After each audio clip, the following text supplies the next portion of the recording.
everybody, but seriously, it's me, Master Chul. This video is going to be an ongoing series here as my progress progresses here. It's called New Year, New Me. You know, this time last year I was actually 170 pounds, and I've been a husky kid my whole life. I always remember being that husky little Asian kid with the fat cheeks and the fat thighs. I've never been happy with my weight. You know, it's been an ongoing thing. At different stages in my life, I've been heavy, I've been skinny, I've been heavier, I've been skinnier. Like I said, in my adult life, the least I've ever weighed, like in my 20s or later, was 150 pounds. And I'm 5'6".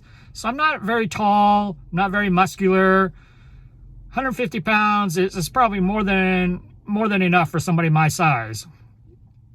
This time last year, I got down to 170, and I had lost about 40 pounds, which is significant. I mean, obviously, a lot of people were noticing that I was losing weight, and they were all really surprised. They're like, wow, you look really good, and I felt really good.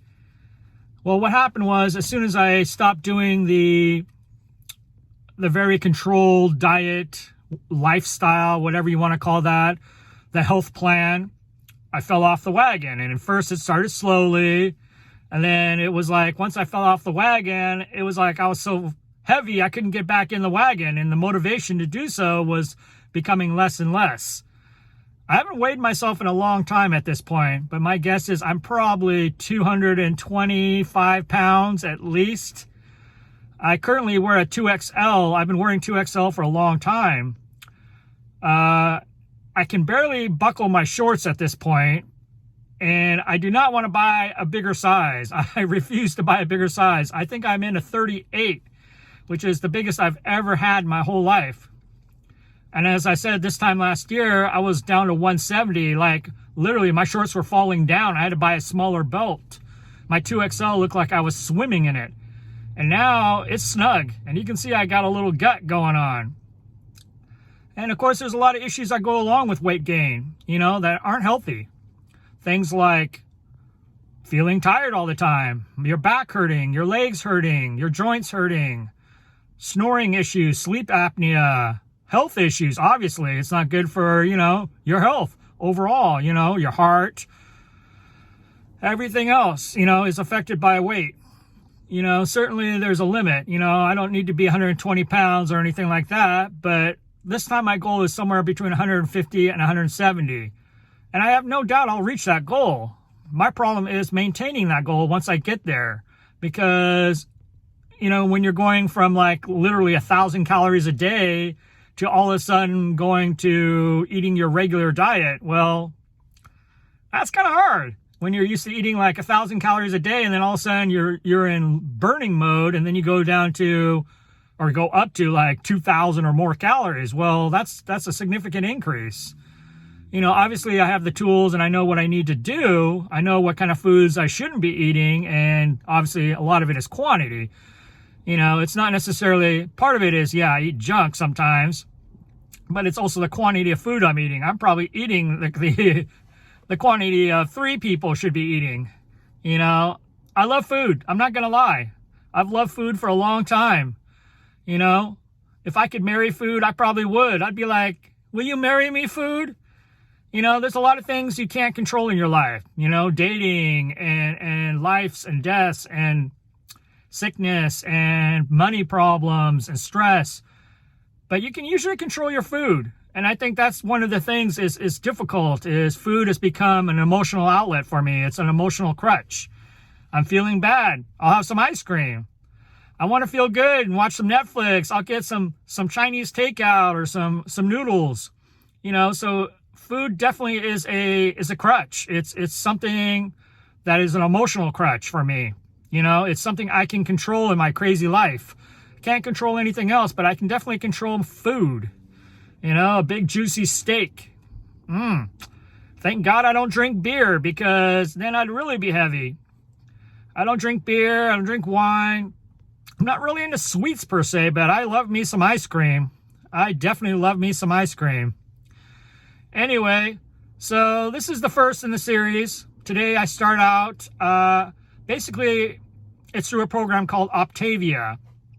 And you buy the food through them, and it's called the 5-in-1, which means you have 5 like snacks throughout the day, 5 burnings, fuelings they call it. And then you have one which is called a leaning green, which is a meal you can make, which has to be within a certain limits. Obviously no carbs, low sugar, high protein, and low calorie. So using this method, you burn calories. It works. But the next phase of that is cutting down and going to a kind of in-between phase. And that's where I really fell off the wagon, was I never really did the in-between phase. I just cut down cold turkey. And of course I had a lot of problems after that because I didn't have any structured eating. I just went from having a very controlled eating to no eating structure whatsoever.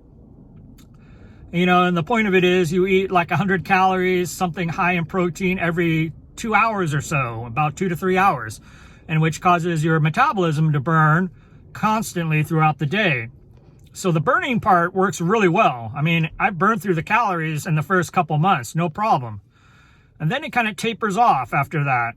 And then I think that was the frustration for me, was the progress was really amazing in the beginning, up to the first like 30 to 40 pounds. And then it really slowed down, you know, and they don't encourage you to do a lot of exercising or things of that because it kind of throws off everything else. So I think you just got to stick with it this time. I kind of know what I'm going into, and I kind of know what I need to do. And I definitely need to get to a point where I can button my pants again, because it's not comfortable.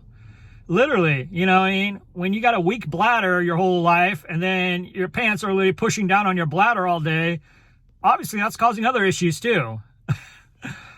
Anyway, so I didn't weigh myself this morning, but I will take a picture later on and I will let you know how much I weigh on day 1. So we have something to compare to. I'll spare you any pictures of me without my shirt on because I don't want to scare any young children here.